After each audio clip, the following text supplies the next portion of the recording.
Iraq is a unique country. Once they were a rich power, but now they are plunged into ruin and poverty. Most of the people here live on a small fertile piece of land between two rivers, and the rest of the territory is a dry desert. Iraq's modern economy is based on agriculture, bombing and oil exports. More than 80% of exports are petroleum products. But this does not help the country to develop at all. After all, they buy everything else from other countries. Yes, it sounds like a typical Middle Eastern country, but the story of Iraq is like a real thriller. Destroyed infrastructure, corruption, poverty, dependence on other states. There is no trust in the Iraqi economy, so countries are reluctant to invest, which creates a very unstable situation. Instability manifests itself in everything: armed conflicts, oil crises, general economic shocks. Look at these jumps. Sometimes economic growth reaches 30%, then the indicators fall to -60%, then rise again and fall again. The country is full of problems. Iraq's food security is weak, its neighbours are not the most politically and socially stable states. Borders have been invented and are often not respected when it comes to civil wars and bombings. At the same time, the population is growing rapidly. We can say that Iraq is a country with a young population. There are already 45 million people living there, and in about 40 years their number will double. The country is too overpopulated to have a Gulf-style economy. It is no secret that young people are most susceptible to radicalization, and the situation in the country contributes to this. More than half of the population lives in poverty. Food supply is unstable. In such conditions, it is easy to reach riots, protests, and radical actions. But the saddest thing is that Iraq was once relatively rich. In the 70s, it was the second richest Arab nation. How did they descend into poverty and destruction? Let's run through the key points of the story. Iraq was once part of the Ottoman Empire. Then came the First World War,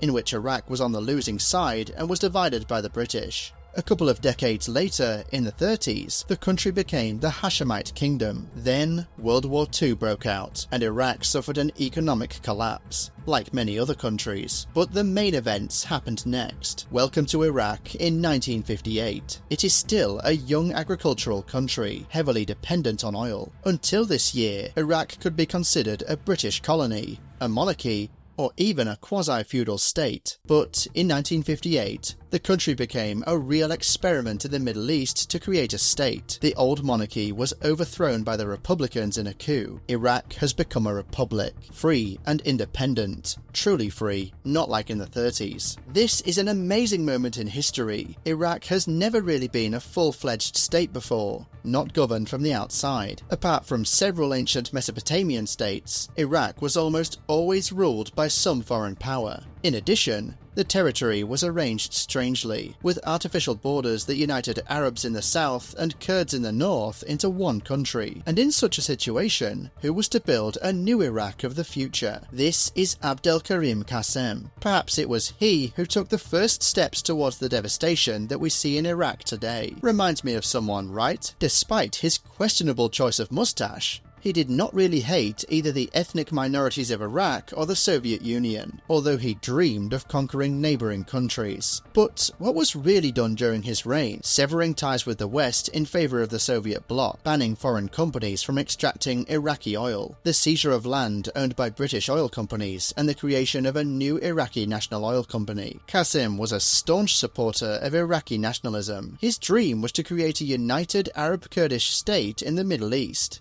which naturally complicated his relations with neighbouring countries because they quite liked their independence. As a result, Qasem simply isolated Iraq from the rest of the world. Curiously, he found himself isolated inside the government as well, either because of ideological differences or because members of his government did not like him, but the attitude towards him was wary. Although this is not surprising. People who want to build a new society and seize power in the region are rarely popular. Therefore, Qasem's reign did not last long, only 5 years. The reforms he carried out only increased the cost of living. After all, he actually shut down the main company that supported the Iraqi economy and tried to carry out land reform in a country dependent on oil. I wonder what he was counting on. This photo shows how Abdelkarim Qasem was brutally murdered during a coup in 1963. He was replaced by a general named Rif, who later died and was replaced by his brother, also a general named Rif, but he soon suffered the same fate. He was killed, and a new party came to power. That's the kind of political constancy. But if Qasem was in power for only 5 years, how could he ruin the country so much that it still cannot recover? Of course, it cannot be argued that Qasem alone is to blame for the current state of the country. However, it was his ideas that laid the foundations of the modern Iraqi state, or at least the one that eventually collapsed. Iraqi nationalism, central planning, and a powerful irredentist party did not disappear with the fall of Qasem. What happened next? In 1968, after the Rif brothers, the Arab Socialist Ba'ath Party came to power. They supported nationalism and socialism in Iraq, and used centralized planning, rigid bureaucracy, and strict government control to introduce these principles into the industrial world. As usually happens, it didn't work out as planned. Nevertheless, high oil export revenues and a sharp increase in the young population have led to the prosperity of Iraq. From the 60s to the 80s, the economy of this troubled country grew steadily by 6 to 8% per year, which became one of the highest rates in the world. Iraq has suddenly transformed from a poor country into the second richest Arab nation after Saudi Arabia. Yes, it is not easy to overtake the Saudis. Even strict planning and rapid population growth cannot surpass Saudi Arabia's huge oil revenues. Saudi Arabia's GDP grew until the 80s, and oil revenues increased fourfold. An extensive infrastructure was created that connected the country together and provided citizens with access to another important resource: water. Despite the economic growth, the Iraqi industry was not doing so well. The existing conditions did not suit the trained and well-off managers, and they began to leave the country en masse, taking with them not only money, but also knowledge. This led to an industrial downturn in the 60s. However, nationalism continued to flourish. Do you remember that Iraq is a country uniting Arabs and Kurds? If Qasem was trying to create a relatively loyal state for both peoples, then the policy of the new Arab Ba'ath Party turned out to be much tougher. Are the Kurds unhappy? Suppress them without further ado. This led to a real split. The conflict, fueled by the government, escalated into a civil war between the Arab South and the Kurdish North. The Kurds were outraged by the underdevelopment of the North and the fact that the country was moving in the wrong direction. The Arabs, in turn, continued to suppress them. This led to the formation of the radical Kurdish Democratic Party, which periodically carries out bombings to this day. But could it be otherwise? Think about it. The Ba'athists tried to build a society without intermediate layers. That is, no other parties, no elites, lords, dukes or kings over the citizens, no corporations, no independent police. Only religion remained in force. Islam was allowed to exist. Everything else came down to the government and the people, and if someone did not agree with this order, they were forced to agree. By the way, this is not a new scheme. Syria also had its own Ba'athist movement, and the country was destroyed there, although it did not have such long-term wars and invasions as in Iraq. Despite the strict internal governance, the Ba'ath Party itself was not as stable and united as it seemed. There were constant leadership disputes within, and the security unit often operated autonomously, and among these services, one person stood out. Do you recognize him? This is Saddam Hussein. Soon he will come to power and make Iraq the way we know it. But first, he headed the Internal Security Service, whose task was to keep citizens under control. Although Saddam was quite popular among the people for his reputation as a tyrant, paradoxically, he believed that the party had not done enough to suppress dissent, although he was in fact one of such dissenters. In 1979, Saddam Hussein became the leader of the party, and now the direction of the country's development depended on him. At that time, Iraq may have reached the peak of its power, but Saddam's very first steps showed that he was not satisfied with the current course of the country. Once, at a meeting, he announced the existence of a conspiracy to overthrow him, and began to read out the names of those who, in his words, would disappear for a wonderful beach holiday in Jahannam. For reference, Jahannam is the Muslim equivalent of hell. Hussein used propaganda, mass repression, and harsh police power to keep people under control. He has severed relations with almost all countries, especially with his main neighbour, Iran. Although the names of the countries differ by only one letter, They had many reasons for conflict, spreading the revolutionary ideas that Saddam feared, increased religious tensions between Sunnis and Shiites, ongoing border disputes, especially in the Khuzestan oil region in southwestern Iran.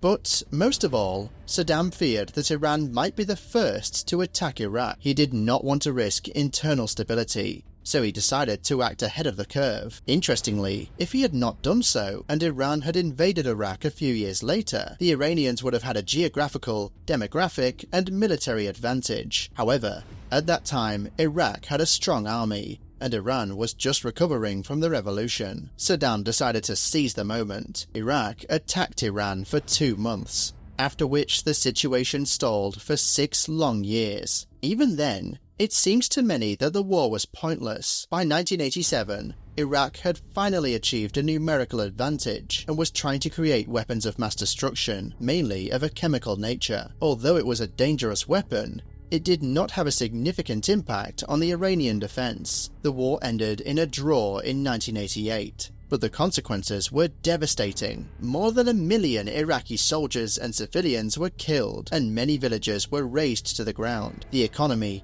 previously supported by oil, was in ruins. The oil infrastructure was damaged, and debts from the war exceeded $60 billion. Imagine what it was like to live in Iraq after the war. Even those who were not directly affected faced the consequences. Rising food prices, unemployment, and a falling currency plunged millions of people into poverty. Do you think Saddam was going to fix this? The country urgently needed money, and Hussein tried to privatize. However, many potential investors were afraid that the ruling regime could take their assets at any moment. Corruption and bureaucracy have paralyzed the economy, and most state-owned enterprises have become unprofitable. In 1990, Iraq actually abandoned the free market. So, if you can't make money on your own, then what should you do? It's right to ask others.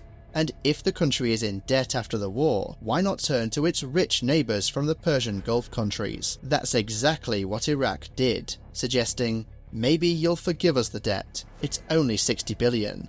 The answer was, of course, no. But that was only part of the plan. If it doesn't work out in a good way, Iraq will decide to act in a bad way. He accused the Gulf states of exceeding their OPEC oil production quotas, which led to lower prices and losses for Iraq. Moreover, they accused Kuwait of stealing $2.4 billion worth of Iraqi oil through horizontal drilling under the border. Conflict, as usual, led to military action again, with the addition of a dose of nationalism. But how long do you think this war lasted? In 1990, Iraq captured Kuwait in just 6 days. However, the United Nations, in particular the United States, did not like this. Threats began. If you don't liberate Kuwait, there will be a war. Iraq, in its usual manner, declared that it was not going to let anyone go, and was ready to fight the coalition. But look at the scale of this war. Iraq has challenged almost the entire world. However, it looked more like recklessness than courage.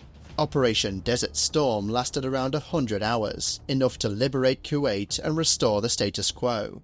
But for Iraq, everything turned out to be a disaster. They lost their weapons of mass destruction, but most importantly, economic sanctions were imposed prohibiting Iraq from selling oil. Namely, oil was the basis of the entire economy of the country. Look at the Iraqi economy in 1989. The GDP was $65 billion. A year later, this figure rose to $180 billion, and a year later, it fell to $400 million. In just 1 year, the country's economy hundreds of times. This happens when you lose your main source of income. Iraq was once again the loser.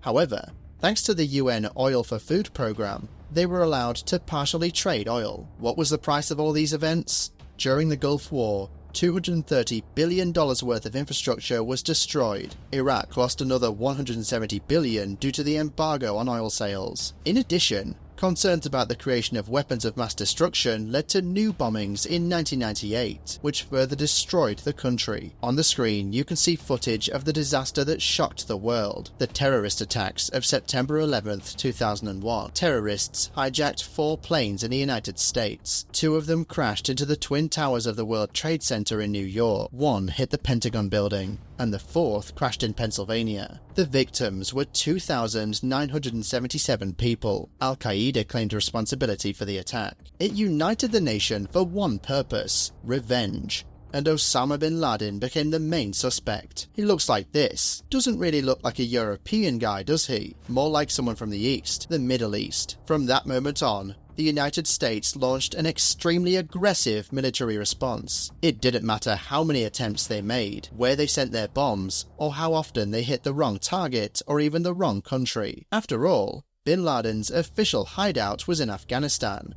But for some reason, Iraq also got it. The US actions were justified by the desire to find the culprit. That's how America began its war on terror. More precisely, with a very specific Middle Eastern terrorism. It was so curiously coincidental that exactly 1 year before, in 2000, Saddam Hussein decided to convert all of Iraq's foreign exchange reserves from dollars to euros. And a little later, he demanded that all payments for Iraqi oil supplied under the UN Oil for Food program should also be made exclusively in euros. Can you imagine how unhappy America was with this arrangement? Against the background of such statements and Saddam's past machinations, the United States decided to do everything to remove him from power in Iraq, and it came to a military invasion again. The United States said Iraq violated its UN treaty and began hosting weapons of mass destruction. That seemed like reason enough to start bombing Iraq again, and just half a month later, the United States seized power there and created its own government, calling it the Coalition Provisional Authority. But here's the catch. No weapons of mass destruction have been found in Iraq. We examined everything and nothing, but the damage had already been done. The bombing had done its job, and Iraq was effectively under US control.